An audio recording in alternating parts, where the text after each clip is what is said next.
Shri Jaswant Singh inter college motor Mathura के YouTube channel में आपका स्वागत है। आज हम पढ़ेंगे क्लास 12 का केमिस्ट्री चैप्टर नंबर 4 रासायनिक बलगति। इसके बारे में 2 वीडियो में पहले बता चुका हूँ आपको। उसमें हम रेट ऑफ रिएक्शन और द्रव्यानुपाती क्रिया का नियम, अणुसंख्यता, इसके बारे में हम जान चुके हैं। आज जो हमारा टॉपिक रहेगा वो रहेगा ऑर्डर ऑफ रिएक्शन।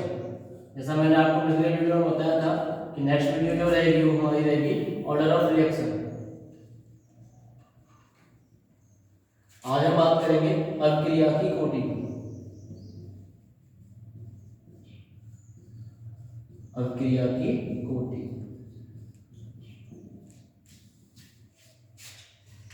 ठीक है। तो चलिए आज शुरू करते हैं अभिक्रिया की कोटि। अपनी कॉपी और अपना पेन अपने साथ लेके बैठे नोट्स बनाने के लिए।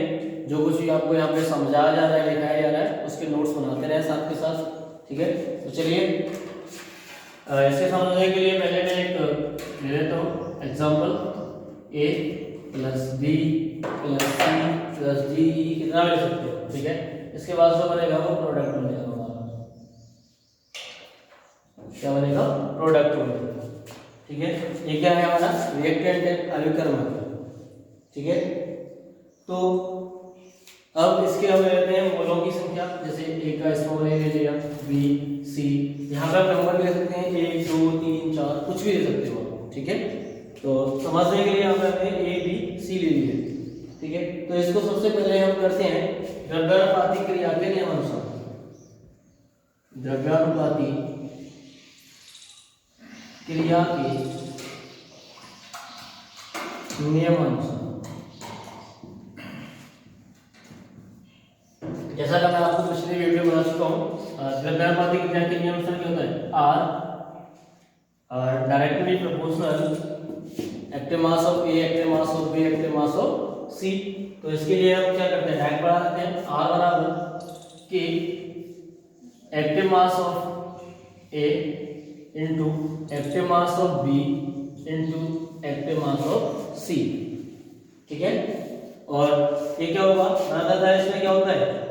अभिक्रिया की जो दर होती है उसमें तो ये बटे में आती है घात, लेकिन यहाँ पे घात का है, इसको अलग है। तो वही ए बी और सी, ठीक है। अब हम इसको करते हैं, इसका जो निकालेंगे प्रेक्षित दर समीकरण। प्रेक्षित दर समीकरण, ठीक है। प्रेक्षित दर समीकरण के लिए हमें क्या करना होगा? वही आर बराबर के एक्टिव मास ऑफ ए की power A into active mass of B की power B active mass of C की पावर सी। अब आप कहोगे कि ये सर सेम ही है। सेम नहीं है, बता दूं मैं तुम्हें। ये जो है हमारा प्रेक्षित समीकरण जो है, या ये जो मान आया है हमारा, ये वाला मान जो है आर बराबर ये हमारा प्रायोगिक मान है। कैसा मान है? ये हमारा प्रायोगिक मान है। ये हमारा प्रायोगिक मान है। जैसे हम कोई रिएक्शन सॉल्व करते हैं तो उसके प्रयोग के आधार पर जो हम प्रयोग करते हैं लैब वगैरह में जाके, वहां पे देखते हैं क्या हुआ, कितना वो हमने वो चीज ली थी या कितनी वो चीज हमने ली थी, उसके आधार पर जब हम प्रयोग करते हैं तो ये हमारा आता है प्रायोगिक मान आता है। लेकिन ये जो द्रव्यानुपाती क्रिया वाला जो है ये हमारा सैद्धांतिक मान है। ये क्या है? हमारा सैद्धांतिक मान।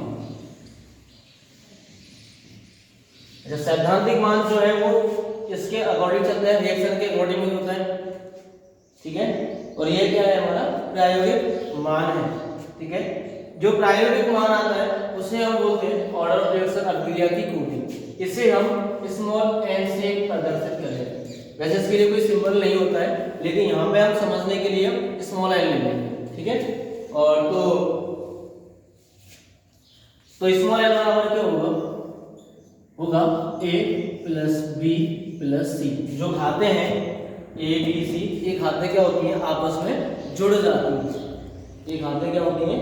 आपस में जुड़ जाती हैं। क्यों? क्योंकि ये अभिकर्मक के क्या है? मोल है। मोलों की संख्या है। रिएक्टेंट की क्या है? ये मोलों की संख्या है। ये इसमें आपस में जुड़ जाती है।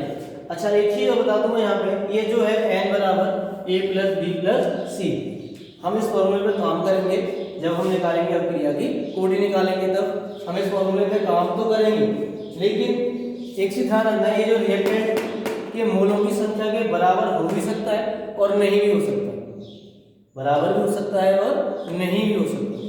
ठीक है, वो कैसे कैसे जैसे जैसे हम रिएक्शंस करते जाएंगे वो हमारा आगे आता जाएगा। ठीक है, यहाँ पे समझ लीजिए पहले ये हमारा सैद्धांतिक मान है और ये हमारा प्रायोगिक मान है। ठीक है, अगर सीधा बात करूं मैं, द्रव्यानुपातिक क्रिया के अनुसार ये होगा हमारा सैद्धांतिक मान, और जब हम प्रायोगिक मान निकालेंगे उसको अभिक्रिया को सॉल्व करके निकालेंगे, अभिक्रिया को करा के निकालेंगे, वो निकलेगा हमारा प्रायोगिक मान। तो सबसे पहले थोड़ा सा लिख लेते हैं अभिक्रिया की कोटि के बारे में। देखिए मेरे साथ, देखिए किसी अभिक्रिया की कोटि, किसी अभिक्रिया की कोटि उन समस्त घातों का योग है, उन समस्त घातों का योग है जिन्हें अभिक्रिया की प्रेक्षित दर को, अभिक्रिया की प्रेक्षित दर को दर्शाने के लिए सांद्रण पदों पर लगाया जाना चाहिए, सांद्रण पदों पर लगाया जाना चाहिए। ये हमारे पद ही तो हैं, a प्लस बी प्लस सी, क्या है, रिएक्टेंट है। ठीक है, तो मैं एक बार और इसकी जो परिभाषा है वो रिपीट कर रहा हूँ, एक बार और सुन लीजिए। किसी अभिक्रिया की कोटि उन समस्त घातों का योग है जिन्हें अभिक्रिया की प्रेक्षित दर को दर्शाने के लिए सांद्रण पदों पर लगाया जाना चाहिए। ठीक है, सांद्रण पदों पर लगाया जाना चाहिए। जैसे यहाँ पे है a है, a की पावर a है, b की पावर b है। ठीक है, तो ये तो हो गया हमारा अभिक्रिया की कोटि। अब इसके कुछ एग्जांपल से बात कर लेते हैं। चलिए, जैसे हमारा फर्स्ट एग्जांपल है NaCl प्लस AgNO3,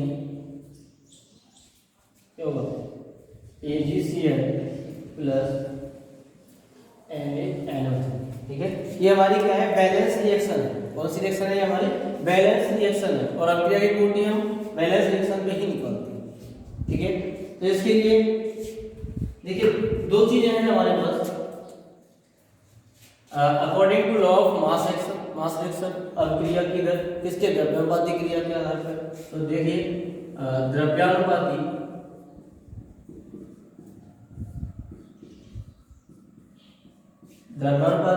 क्रिया के नियमानुसार,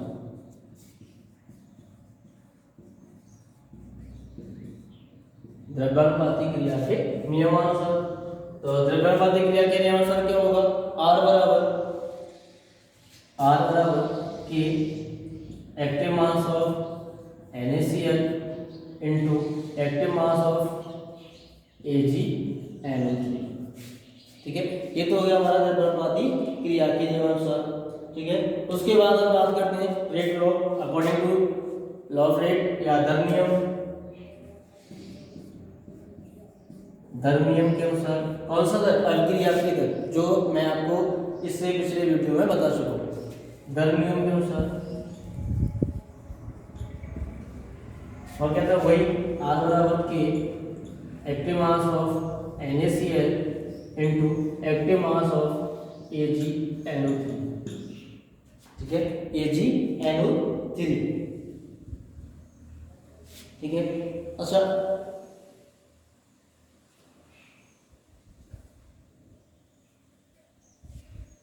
अब बात करते हैं, ये तो हो गया हमारा दर के नियम के अनुसार, ये हो गया द्रव्यानुपाती क्रिया के नियम अनुसार। अब यदि मैं बात करूं कि इसकी अभिक्रिया की कोटि क्या होगी, तो उससे पहले मुझे जाननी होगी इसकी अणुसंख्या क्या होगी। सबसे पहले हम क्या जानेंगे इसके बारे में, अणुसंख्या। ठीक है, ये तो हो गया। ठीक है, अणुसंख्या कितनी होगी इसकी, तो देखिए कितने अणु हैं, 1 और 1 2, तो अणुसंख्या कितनी होगी इसकी, 2 होगी। ठीक है, क्या होगी, अणुसंख्या 2 होगी। यदि मैं इसकी निकालता हूं order of reaction, order of reaction निकालता हूं तो कितनी होगी, अभिक्रिया की कोटि क्या होगी।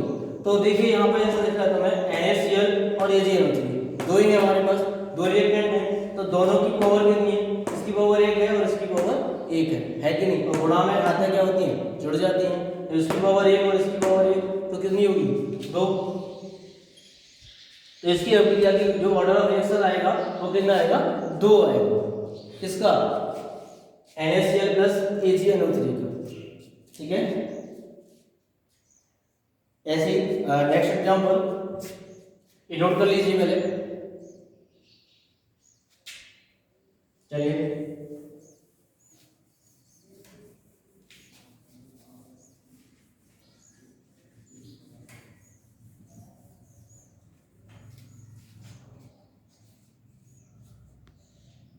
CaOH का वोल्टेज प्लस 2HCl क्या देगा 2H2O plus CaCl plus CaCl2 क्योंकि ठीक है 2H2O प्लस CaCl2। अब इसके देखिए वही, तो मैं बता दूं यहाँ पे क्यों, उसके लिए हम ये ठीक है, और जो हमारा डर्मियम है उसे हम 20 से डिनोट करेंगे, ठीक है। कैसे करेंगे 20 से डिनोट, बार बार कैसे अच्छा है कि A और B से हम इसको डिनोट कर लेते हैं। एक बार मैंने आपको लिख के बता दिया था, तो ये निकालते हैं इसका, तो निकालिए R बराबर के एक्टिव मास ऑफ CaOH का whole twice into active mass of HCl का स्क्वायर, ठीक है। अच्छा अब डर्मियम निकालोगे इसका, तो वही R बराबर के एक्टिव मास ऑफ CaOH का whole twice into HCl square, active mass of HCl square, ठीक है। अब देखिए अगर यहाँ पे मैं अनुसंख्यता निकालता हूँ, इसकी मोलिकुलरिटी निकालता हूँ या अनुसंख्यता निकालता हूँ, तो कितनी आएगी, तो देखिए CaOH का होल ट्वाइस, एक तो ये हो गया 2HCl, मतलब 2 HCl के रिएक्टेंट और एक कैल्शियम हाइड्रोक्साइड, तो कितनी हो गई 3, कितनी हो जाएगी 3 हो जाएगी, ठीक है। और यदि मैं इसकी rate of reaction sorry order of reaction निकालता हूँ स्मॉल n, तो कितनी निकालेंगे, वो भी 3 होगी, क्योंकि 2 और 1 3, कितनी हो जाएगी 3 हो जाएगी। इसकी भी क्या होगी, दोनों मॉलिक्यूलरिटी और ऑर्डर ऑफ रिएक्शन दोनों सेम ही है, ठीक है। तो नेक्स्ट एग्जांपल देखते हैं, नोट कर लिए।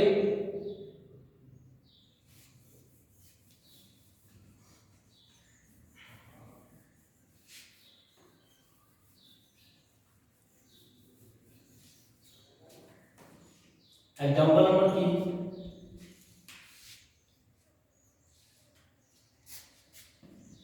N2 plus 3H2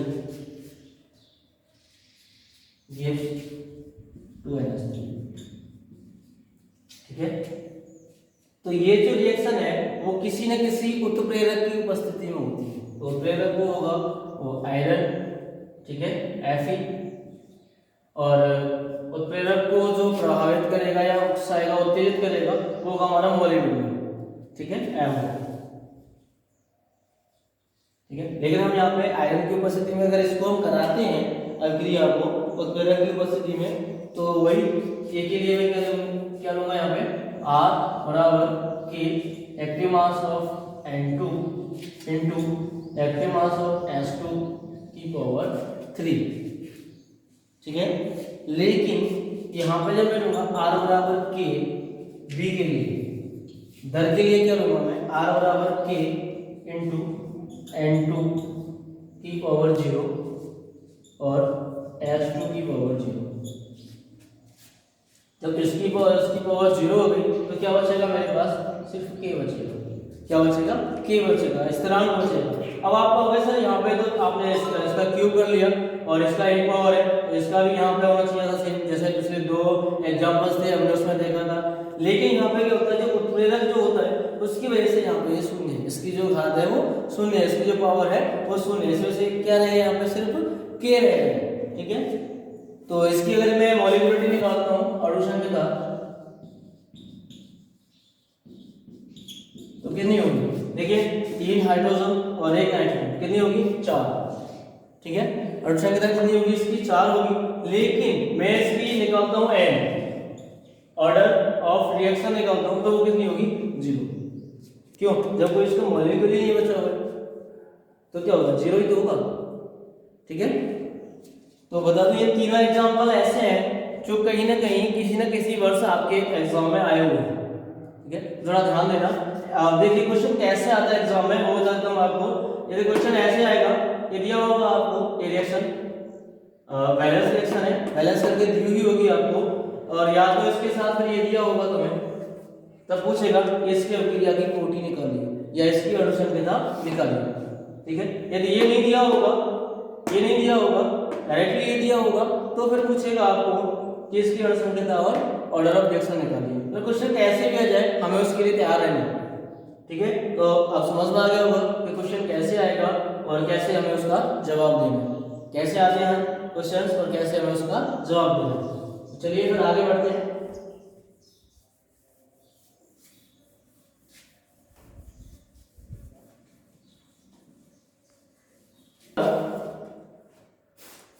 छद्म एक अणु अभिक्रिया, क्या रहेगा हमारा, छद्म एक अणु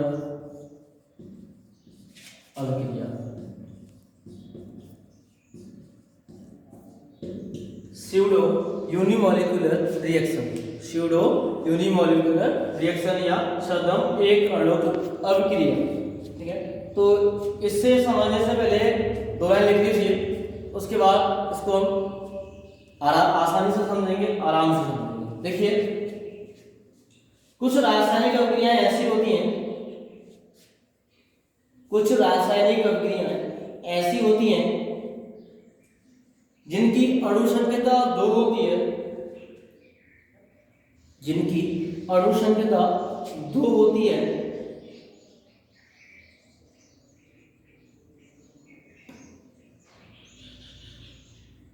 परंतु उनका गतिक अध्ययन करने पर, परंतु उनका गतिक अध्ययन करने पर अभिक्रिया की कोटि 1 प्राप्त होती है। जब हम उसका अध्ययन करते हैं तो हमें अभिक्रिया की कोटि कितनी प्राप्त होती है, 1, लेकिन अणु संख्या कितनी होती है, 2, 1 प्राप्त होती है। इस प्रकार की अभिक्रियाएं, इस प्रकार की अभिक्रियाएं छद्म कोटि अभिक्रियाएं या छद्म एक अणु अभिक्रियाएं कहलाती हैं। मैं एक बार फिर रिपीट कर रहा हूं, कुछ रासायनिक अभिक्रियाएं ऐसी होती हैं जिनकी अणु संख्या 2 होती है, परंतु उनका गतिक अध्ययन करने पर उनकी अभिक्रिया की कोटि 1 प्राप्त होती है। इस प्रकार की अभिक्रियाएं छद्म कोटि अभिक्रियाएं कहलाती हैं। जैसे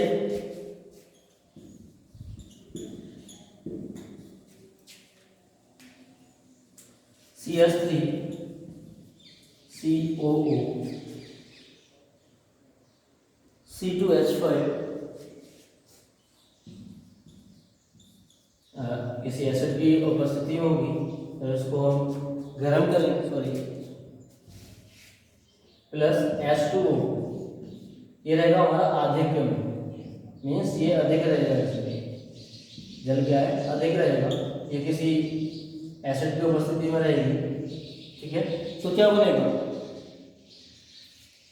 CH3 COOH plus C2H5 OH। ठीक है, CH3 COOH C2H5 OH। यहाँ पर ध्यान दें, मैं कोई अभिक्रिया सॉल्व नहीं करा रहा हूँ, तो मैं ना ही कोई बैलेंस करा रहा हूँ, लेकिन ये बैलेंस अभिक्रिया है, मैं सिर्फ आपको बता रहा हूँ छद्म एक अणु अभिक्रिया। ठीक है, वैसे ये जो रहेगा हमारा एथिल एसिड, क्या रहेगा, एथिल एसिड।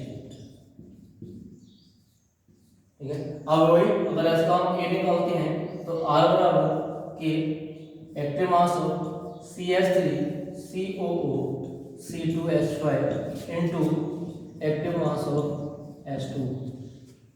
यदि मैं इसका बी निकालता हूँ अगर नियम से निकालता हूँ तो R बराबर के CH3COO C2H5 और एक्टिव मास ऑफ S2 की पावर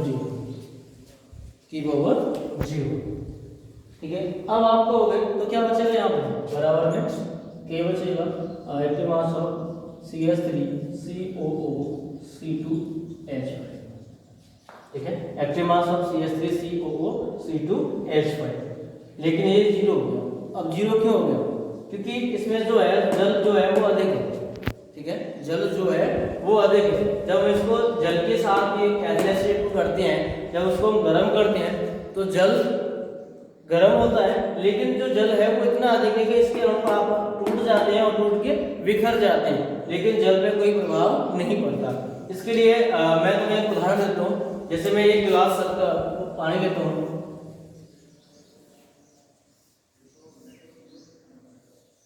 ठीक है, एक गिलास पानी लेता हूँ मैं और उसके बाद उसमें 1 चम्मच शक्कर डालता हूँ, ठीक है, एक गिलास पानी में 1 चम्मच शक्कर मैंने मिला दी, ठीक है। उसके बाद मैंने दूसरा गिलास पानी का लिया, उसमें मैंने 1.5 चम्मच शक्कर मिलाई।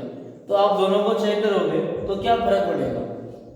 इसकी मिठास थोड़ी कम होगी तो इसकी मिठास अधिक होगी, लेकिन जल पे कोई फर्क पड़ेगा? नहीं पड़ेगा। और यदि तीसरे गिलास में मैं 1 गिलास पानी में आधी चम्मच शक्कर डालता हूँ तो उसकी जो मिठास है वो थोड़ा और कम हो जाएगी। लेकिन यदि मैं 1 गिलास पानी में 1 गिलास शक्कर डालने के बाद उसमें से मैं 1 चम्मच पानी निकाल लेता हूँ और दूसरे में मैंने वही क्रिया करी, तो क्या 1 चम्मच 1 गिलास में से निकालने पर उसकी मिठास में कुछ अंतर आएगा? नहीं आएगा। तो ऐसे पानी तो यूं की तो बना रहेगा, ऐसे यहाँ पे जो जल है वो तो यूं की तो बना रहेगा।